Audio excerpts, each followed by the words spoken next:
আমরা চাঁদপুর শহর থেকে চলে যাচ্ছি। চাঁদপুর ঘাট থেকে চাঁদপুরের উদ্দেশ্যে এই লঞ্চ ছেড়ে দিচ্ছে। ঈগল 3 স্টার্ট দিচ্ছে, তারপরে ঈগল 3 ছাড়বে, তারপরে আবে জমজম 7 ছাড়বে।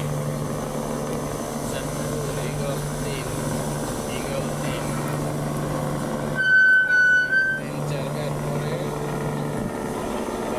চারবার লেগে রপ 7 আবে